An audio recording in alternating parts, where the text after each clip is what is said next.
Welcome to the After the Show movie podcast, brought to you by your hosts Ascully and Cidtalk. We're addicted to movies. Are you?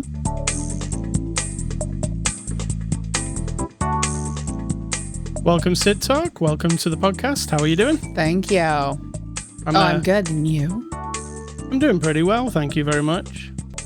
It's not like this is the first time we've seen each other today. No, correct. So we do actually know how each other's going. Correct. I think you're fine. I'm fine. We're good. We're the good. end. Goodbye. Everybody have a good day. See you here next week.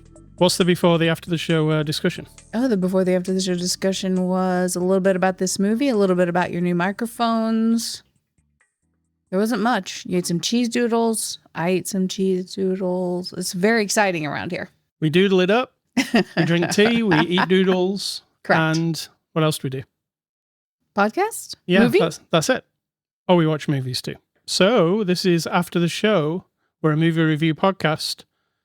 And on Thursday, May the 3rd, is that right? Second. Thursday, May the 2nd. Second. Yeah. On After the Show 837, we're looking at a new movie, and that movie is The Beekeeper. It's a 2024 release, out now on Blu-ray and streaming. It's rated R, from our friends at Warner Brothers, who sent us a copy for review. Cidtalk, can you give us the synopsis of the movie, The Beekeeper?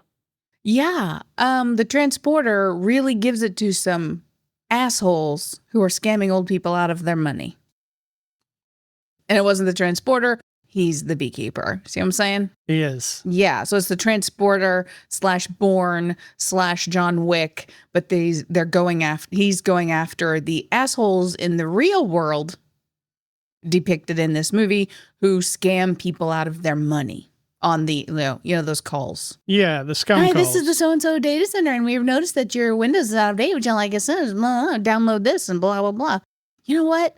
They get whatever they deserve. This is my justice calling. They get what they deserve in this movie. It's harsh. It is what it is. I'm giving you the one off the box. Ah, okay. One man's brutal campaign for vengeance takes on national stakes after he is revealed to be a former operative of a powerful and clandestine organization known as Beekeepers. Clandestine operations? Organizations. That's a theme in a lot of movies. Like, it's the only people who can really get shit done, but he does. So I'm okay with that. So Cidtalk, The Beekeeper, what did you think of it?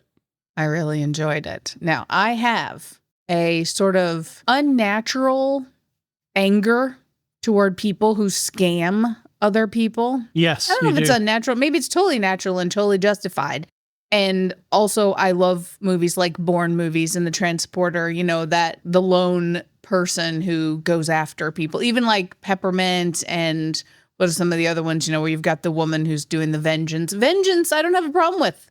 What's the other word for it? Vigilanteism. Yes. It's just that this guy has what Liam Neeson had. He's got special skills. I did say that to you at the beginning of the movie. This guy's very special set of skills is he's actually a beekeeper.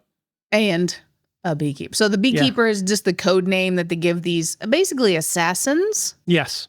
Because the premise of the beekeeper organization branch, whatever they are, we don't even know for sure, even by the end of the movie, but is that, and the analogy of bees and beehives and beekeeping it's a bit much throughout the movie, but the idea is that our society is a beehive and the beehive can destroy itself, so you need some outside entity to come in and kind of monitor. And so the beekeeper organization, that's what they are. But basically, he's just an assassin criminal who gives carte blanche to go do whatever he wants to eliminate threats. So his friend is the lady in the beginning of this movie, Felicia Rashad, who sadly is scammed by some really serious assholes.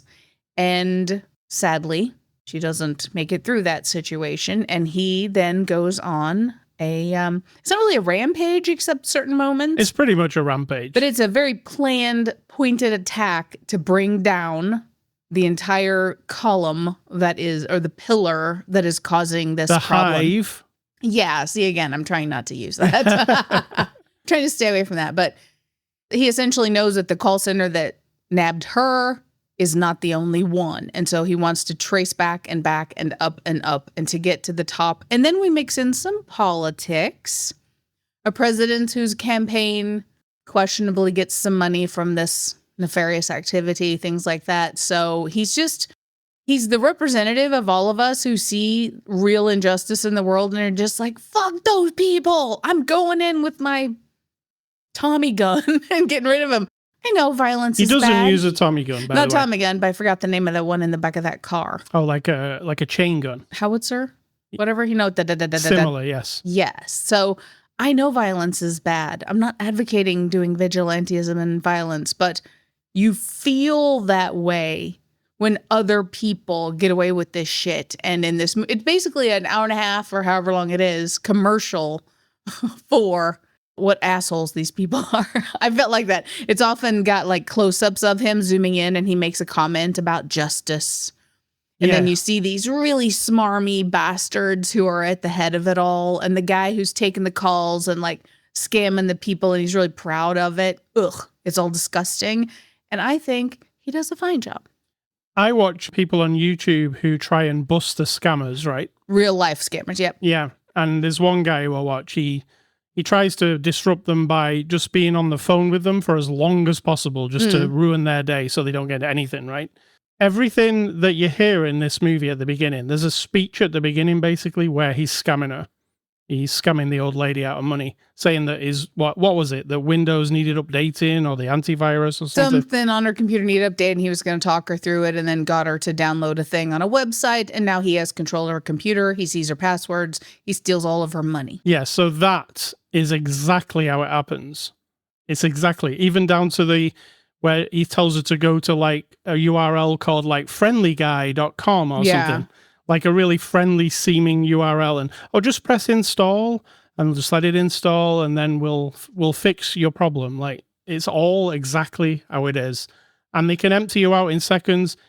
They didn't empty me out of money, but I've had a hacking thing this year, haven't I? Yep. And somebody hacked into all my accounts and it took like 3-4 days for it to stop. And I had to change my bank account and everything. So it's you feel assaulted by it. I'm kind of shaking, like I've actually physically been robbed when it happens. You get shaken, I get pissed off. And I feel like I want to be this guy. And they didn't even steal any money from me. They took they actually spent $100 out of my Amazon account. Yeah. That was it. But I got that reversed pretty quickly.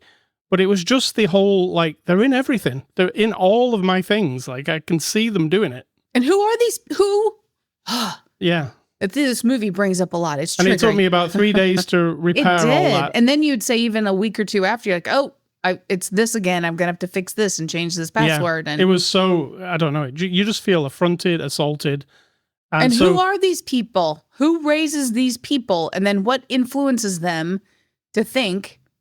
I can't get to it. And, I don't think there's a solution, sadly. I just think that you have to do what this guy did and legally, not murderously.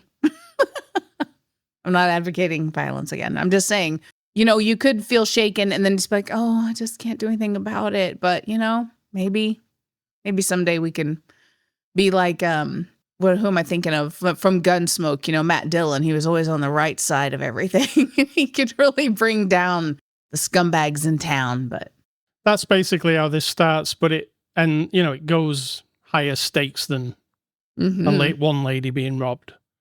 It's full of violence. Oh yeah, it's very violent.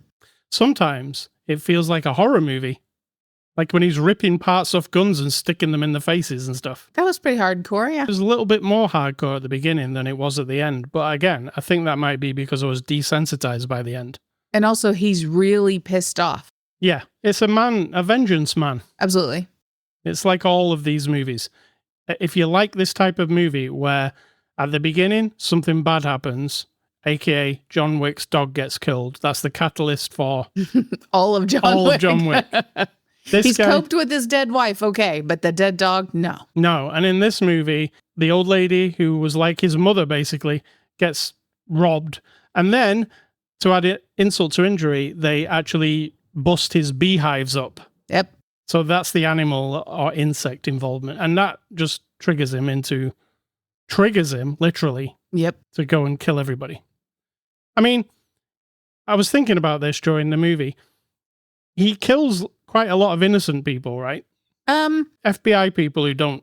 FBI agents, yes. I was thinking about that, but then I was wondering, like, did they all die? Because he'd stab him like in the leg, shoot him in the leg, stab him in the shoulder. He chopped one in half. Oh, the elevator fell. That's true. The chopping the one in half, we have to say. Were those the FBI guys, or were those the They were the ones who were above the FBI. Okay, so then he sees them as the people. So what I noticed was he would really cut loose on anyone who was involved or protecting those involved, or anyone who was convinced that it's fine for us to make money off of them. We're not the ones doing the thing. I'm just a thug, right? But he would do them in. I don't feel like he killed FBI agents, but I wasn't watching close enough, as the scene played out. And even one time, one FBI agent said nobody's dead, but they're pretty shaken up. So I'm not sure where his ethic morality thing fell in that category. And he was trying to get to the top of the hive. So he, like you say, he sees them as layers of. Yeah, if they're there to bring him down, then they're protecting the problem. Now, things I don't like about this movie is I thought it was all going swimmingly. And then there was a scene in the movie where the Beekeeper organization said, well, this guy's like out of control. We got to sort him out. So we send another beekeeper to kill him. And the beekeeper they send to kill him doesn't match the rest of the movie. No, she's absolutely wretched. It's like she came out of an anime. Yeah, it was awful. There's nothing else like that in the movie, is there? There's nothing. Well, maybe the guy with the yellow shirt on. Yes, at the end. Anybody they bring in to try to bring down our guy is like cartoon characters. Absolutely. Which I didn't think fit the movie. It didn't feel right. No, because we're told that the beekeepers are quietly kind of roaming around society, protecting everyone. This woman shows up literally with a machine gun in the back of her truck. She's got a mohawk and purple clothes and big high heels, and she's screaming like, ah, as she's shooting up a gas station with loads of cameras. Silly. Yeah, it was kind of a disappointment, and it lasted like 2 minutes, right? So I wanted to see somebody like the guy who comes for Bourne, right? So that was what, Colin Firth? Colin Not No, Firth. it wasn't Colin Firth. It was the Inside Man, that guy.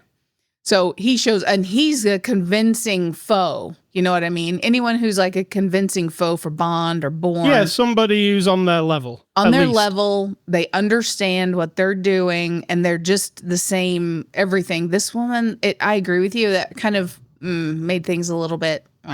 Yeah, and also he dealt with her in like 5 seconds. It wasn't really a big deal, was it? And the guy at the end was also cartoonish. You know what, though? He fought the guy at the end who I said, I'll call him Hornet Guy, right? Because he's in yellow. Yes.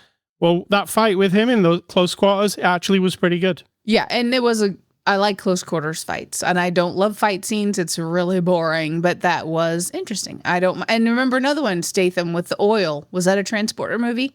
That was. Where he's between containers. That was the Transporter, yeah. They're in like a little squeezed little alley. And he's all oiled up. Yes, I think that's... you like a bit of oily Statham, right? I don't mind Statham, I'll be honest. I don't mind. Yeah, I don't mind him either. It's pretty good. We won't spoil like what happens altogether. Suffice to say, will there be another Beekeeper movie? Maybe. I mean, they have the opportunity now for a whole organization of beekeepers. Are they trying to do a John Wick, though? Let's make a thing. Does it feel like they're trying to make a thing to make more movies?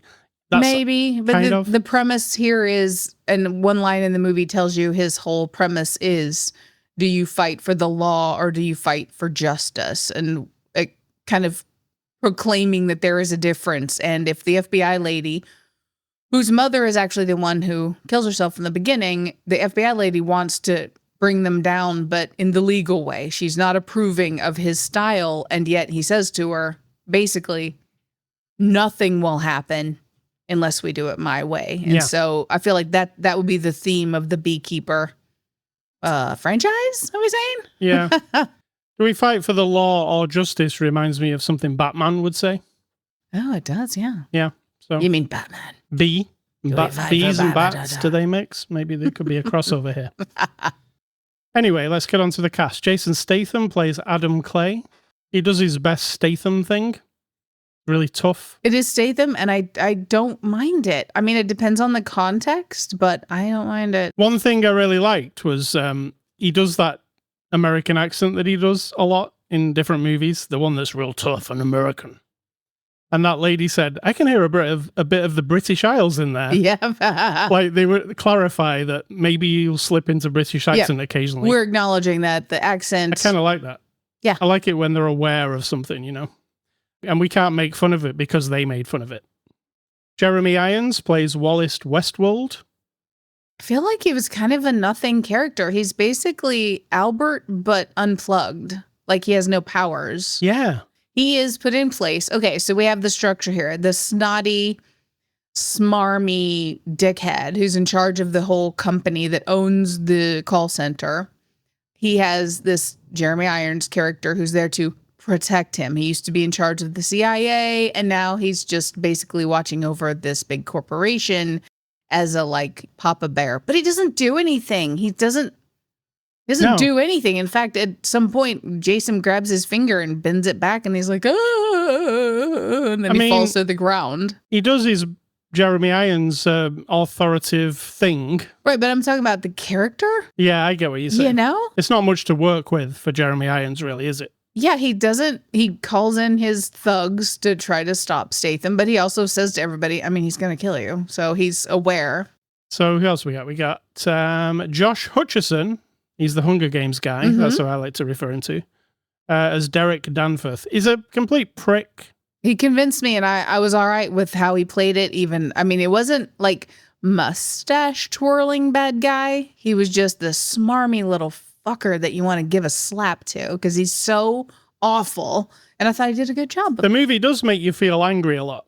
Yes, angry all the time. I'm angry now. So I thought that was a good thing because it means it's working. Because after the speech at the beginning by the hacker guy, I was like, no, fuck all these guys. Even the ones who are innocent, probably just like cleaning the room up or something. Yes. Fuck all of them. If that's like your first day at the job and you didn't know you were going to be scamming grandmas, it doesn't matter. And we want you to... yeah, exactly. We want you to blow up with the rest of the building. There's a big storm going on during this podcast. Yeah. So if you can hear a storm going on, that's good. Yep.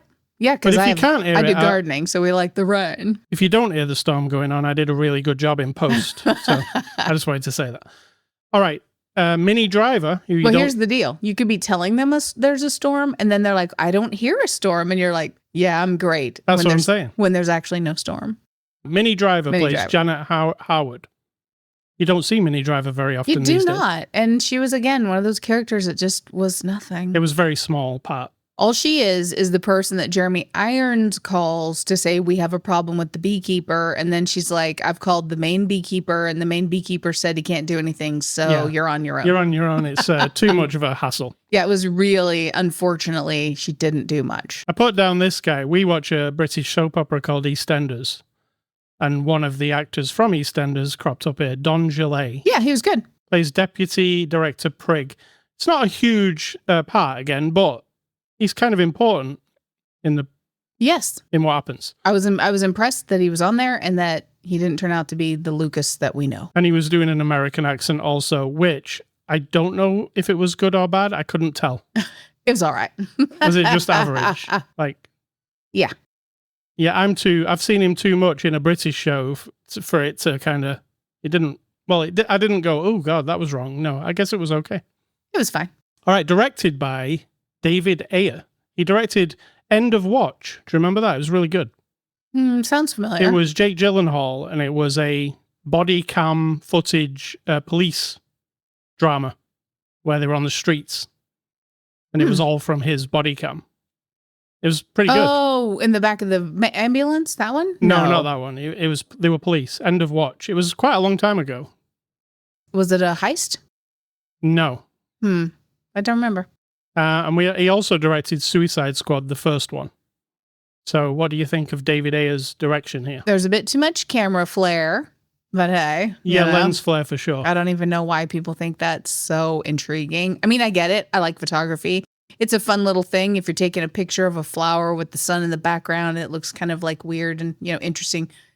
It's not for a movie to be, I don't know. That was irritating. So it could have been cinematography or directing. I don't know. As far as like the movie as a whole project, it's very economical, as we like to say, where we go from this happened, this happened, this happened, and the FBI lady already understands the connection between everything, like instantly. Yeah. There is no like big deep search. It's basic as hell. There's nothing revelationary about any moment ever. Like, oh my gosh, we've got a beekeeper on our hands. It wasn't like that at all. It was just boom, boom, boom. And then we're straight to that scene, and we're straight to that scene, and we're straight to that site. And he gets into every building he wants to get in very slickly and very quickly. So to me, that's a vibe of a director. So it was successful in that aspect. I quite like the cinematography. I thought everything was really sharp and cool and very high definition looking. Also, there's some really cool, even though it's the douchebag's lair, basically. They have my lighting, the blue and pink thing going on.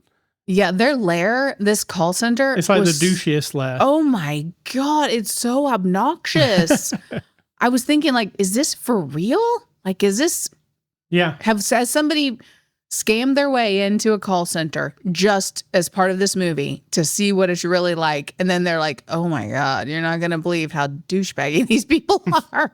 They're bad.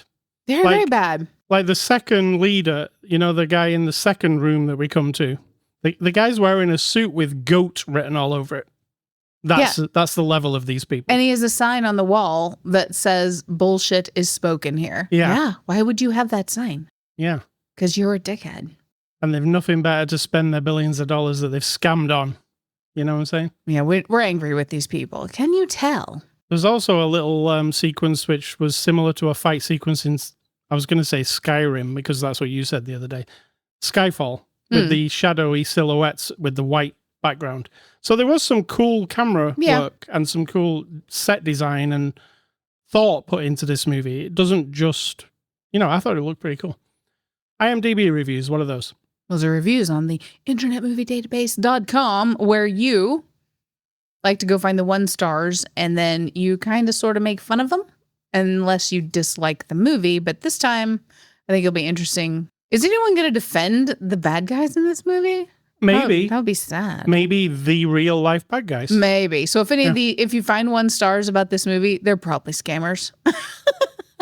All right. The first guy says, mind-blowingly bad acting. Did they forget how to write a script? Nothing worked. Acting, storyline, everything was rushed. The actors were bad, especially Statham. It's the most cringe I've ever seen in a theater. The movie gets a 3 out of 10.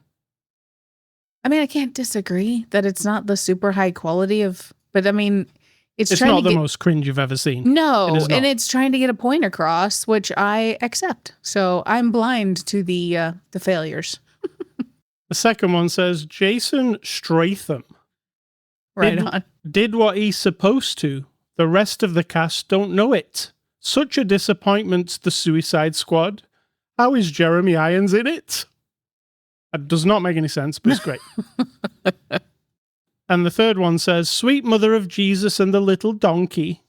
When you see the opening credits, it says Minnie Driver, Jeremy Irons, and Felicia Rashad. Is that right? Rashad? Felicia Rashad, yes. The possibility exists that this could be worth watching. Miss Driver is only in 2 scenes, and she didn't have to be paid as much to surrender her dignity to keep a straight face. Oh, Jeremy Irons had to work much harder. The target audience are teenage boys, I'm sure. This is like a Hallmark Christmas movie, but with violence. I don't know what that means either. But hey, yes. I get what they're saying about the Hallmark movie is that you're like trying... a level of quality. Well, no. The moral tale. Oh, I see what you're saying. Yeah, you're trying to right a wrong in the world and tell a little morality tale. You know? I get that. There was some inventive deaths in this movie, I must say. There was one where Mr. Statham strapped a guy to a car and then drove the car off the bridge, and the guy just went flying after it. I don't think I'd seen that before. Haven't seen that? No. And I quite enjoyed it in a weird way. Well, because he was a terrible, horrible person is why you enjoyed it. Exactly. All right. So extras, we did not see any extras. There are no extras, actually. Hold on. Let me be absolutely sure about that. All right. There are no extras. The extras are a digital movie code on the disc. Right on. Right. So we don't know the ins and outs of this movie. All we know is what we saw. So that's that. So let's give The Beekeeper a score. I am going to give The Beekeeper a 6 out of 10. I'm going to give it a 7. because of the experience, not because of the quality, but because it gave me. I didn't have my Garmin watch on, but I bet my heart rate went up, and that can't be bad. And that's just when Statham showed his bare chest. Or did he? Did he show his bare chest? I don't think so. Oh, no, he didn't. I did like him in his beekeeper suit, though. That's pretty cute. You know what? He wore a beekeeper suit at one point, right in front of his bees, but fuck it. I'm not putting a hat on. I'm going to be...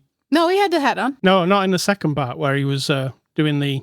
Oh, no. Just before his with bees the bag. got... Yeah. Now, that's one thing that I thought we were going to lead to was in the beginning, he has a bag full of hornets or wasps, I think hornets, and he breaks a fluorescent light, sticks the light bulb in the bag. Yeah. It's full of hornets and hornets' nests. He breaks the fluorescent bulb and then puts a zapper in there and electrifies it and then fries all the wasps inside. Mm-hmm. Right? I thought, oh, this is going to happen to people in the future. I did too. But never did. And it would have been cool if it did. It was like they were setting something up, right? Because I said to you, is that what they really do to get rid of a hornet's nest? And I didn't know because I'm not a hornet's nest. I have no idea. I have no idea. Maybe that's, if Jason Statham was to do it, that's what he'd do. But nobody else. So, The Beekeeper. Thank you to Warner Brothers. Next week, we're going to look at the movie Immaculate, starring Sydney Sweeney. Do you know this one? I don't know. It sounds Catholic. Do you know who Sydney Sweeney is? Sounds Catholic. It is probably Catholic, in a way. Sydney Sweeney is the lady from Realty. Remember that lady? Realty? Reality? No, Reality. Reality was her name, that lady, yeah. She's really good.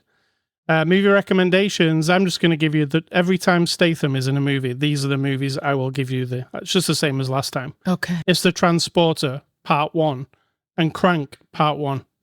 They're my favorite Statham outings. They are. And mine, I'm going back to the 20th century from 1900, 1999 for action adventure movies. However, I discovered I have a pre-made list because I go out to my IMDb watched list. I grab all the movies that I want to put in the whole year for recommendations. Yes, that is how I plan it out. And yet I discovered that 3 of these are not from the 20th century, but they're from the 21st century. But we're just going to live with that for today because I didn't want to go find 3 replacement movies. So The Way Back, that is from the 21st century. And that one is like action adventure. A dude has to go across the desert on foot to escape. Quite good. Yes, it is. Apollo 13 from the 20th century, a space adventure. The Bounty, which is a ship adventure with Anthony Hopkins and Mel Gibson. You know, that's from the 20th century. Open Water. People out in the water with sharks. That's from this century. Oh, I like that one. And Backcountry, which was about a couple being stalked by a wild bear. I think it was one of my horror movie lists one year. Nice work. Cidtalk. What have I been playing this week, you ask? Oh, I don't care. What I'm not game? asking. Last week I said that I've been playing a game, but I can't speak about it yet. This week, I can speak about it. It's called Indika. It's a game about a nun, Cidtalk. Have you ever played a video game where you are a nun? No, sir. No, neither have I. And this is the first game I've played in this way. It's a Russian-developed game. And in their little press blurb that they sent, they said, these are the 10 commandments of Indika if you're reviewing it. You know, and they sent me a review key. And one of them was like, Indika is it's a non-linear thing, story. Liken us to something from A24 or like art house cinema. We're not doing what everybody else does. So that might tell you if you like this game or not. And after playing it, what is your assessment? Is that accurate? My assessment is it's the kind of thing that sticks with you for a while. You're kind of like, what the hell did I just do? What was that? You take away lots of meaning from it. Nice. And you didn't even play it or see it, but I discussed it with you quite a bit. Mm-hmm. And I think you liked it, even though you didn't see it. Is that breaking the NDA? Talking about it privately with your wife who doesn't care? I don't think so. Well, your wife who doesn't care is the bottom line there. So this game is available on Steam, and you're playing as this nun. And at the beginning of the game, I'm not going to spoil it. I think you should actually go and play it. I agree. But I will tell you the setup. At the beginning of the game, you're this nun. She's called Indika, and she's in the nunnery. She's doing day-to-day business. And it's quite clear from your interactions with the other nuns that you're not really liked there. And you're younger than all them. Indika's about 20, it seems. They seem a lot older. And the other nuns treat her like crap. They keep telling her to do like terrible chores, like go over there and fetch 5 buckets of water, which you actually do gameplay wise. You have to do repetitive chores at the beginning to kind of get into the life of her. Eventually, you realize that she is seeing visions of something. You're not quite sure what. And because the nuns don't like her, they've got this letter that needs delivering to like this city, which is miles and miles and miles away.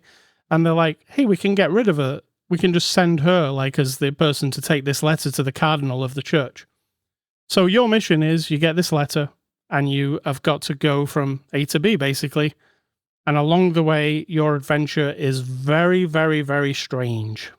Let me get this straight. A bunch of asshole nuns are in this game? Is that what we're saying? Yes. Okay. I just want to clarify because that's what that sounded. So you go on this adventure. It's a lot of like, there's puzzles along the way. There's like a lot of story. And it's not a particularly long game. I think it took me 4.5 hours to play, but I really enjoyed the 4.5 hours. There's also flashbacks to Indika's life before she was a nun. And those are played very different to the rest of the game. Those are like 8-bit little games, like Pac-Man, but they're kind of made in the style of this game. It's a very, very strange game. I really enjoyed it. It's one of those things. At the end of it, what did I say to you? Well, I played it during the review period where nobody else had played it, and I had nobody to discuss it with, and the internet had nothing about it anywhere. So when the credits rolled, I turned to you and like, oh, I feel kind of like empty or something. It ended. And I don't know how I feel about it, and I would like to go and discuss it with somebody, but there is nobody. Like, it felt like weird. Yeah, there's nobody like your wife. Because your wife is, I'm interested in the story-ish, and then I'm like, you told me, that's interesting. Okay. Yeah. I'm not going to examine it like a gamer mind would. No, so I wanted to like examine it a bit, and there was just literally nobody, because everybody was under NDA, nobody's talking about it. But you didn't play it a second time. I did not, because it's not that kind of game. I don't think anybody would play it a second time. There's no differing. It's exactly the same the second time. Gotcha. There's no paths you can go down that are different than other paths. It's just very linear. I really enjoyed it, though. I would highly recommend it. I would say, yeah, it's like an A24 movie or an independent art house movie from another country, that some of the stuff might be like blow over your head. You might not get the references. It's a lot of criticizing the church, that kind of thing. Yeah. I was going to say recommending it's a bit tricky because... It is a bit tricky because there are going to be some people who think the whole thing's a blasphemous mess. But I think it's really interesting when people do something that is not like anything else. So that's Indika. You can get it on Steam. It's actually available now. I recommend you go and play it. Cidtalk, what's for dinner? Well, that's up to you tonight. You're making a HelloFresh, and we're not sponsored by HelloFresh, but that'd be fantastic. But you're cooking a HelloFresh, and I don't know what it is. I'll cook it. I think it's a rice bowl with mushrooms or something. I'm in. I'm all in. All right. Anything that's a bowl or a flatbread or a taco. What's the other thing I like? The bowls mostly. If it's got rice and then stuff on the rice. Yeah. I mean, dude, that's why I love you. All right. So what is your advice? And let's get out of it. My advice is if someone in your life, and this isn't advice, so it's always neutrality. You can take it or leave it. You might not like it, but whatever. If someone in your life, I'm going to use myself as an example, says to you, they don't want to participate in that thing. They don't want to go to that thing. I don't really want to go there. I don't really want to be there. I don't really want to join that thing or join that activity or go to that event. Just have some respect and back the fuck off. I mean, that sounds harsh, but it seems to me that people like me, I have anxiety about going places and being out in public and engaging with people. Most people wouldn't know that about me. If you've met me and you know me, you're like, oh, that's not true. Well, you know what? I'm really good at recovering from that shit. Because all my life, you're told and everyone makes you feel like, well, you're the weirdo because you want to sit at home for 16, 20 hours a day, fiddling around with your spreadsheet and your plants by yourself and just being alone in your house with your husband all day, every day, or making notes or watching Star Trek. That's weird. get a life. Like, you're a nerd. You're a weirdo. Well, no. You see, that's how I am.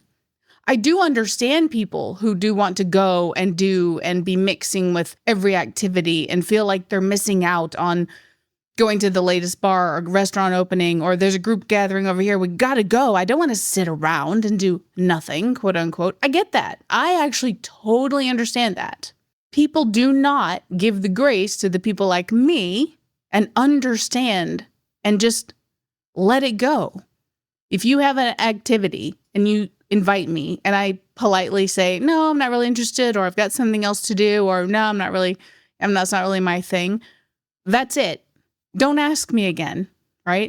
Don't push it. Don't say, well, but it's going to be a lot of fun. Well, I guess you're just going to miss out. Well, so-and-so's going to be there. Or what are you going to do, to sit at home and do nothing? Right? These are actual comments that I've gotten in my life, over the course of my life. Right. So my advice, non-advice, is think about it. If you're the go, go, go person and it makes you feel happy and excited and stimulated and satisfied and you're interested in all the activities, then have the respect for the other person who says they don't. And that's it. That's it. Well, thank you, Cidtalk. You're very welcome. That is really great. I love it. All right. So ascully.com.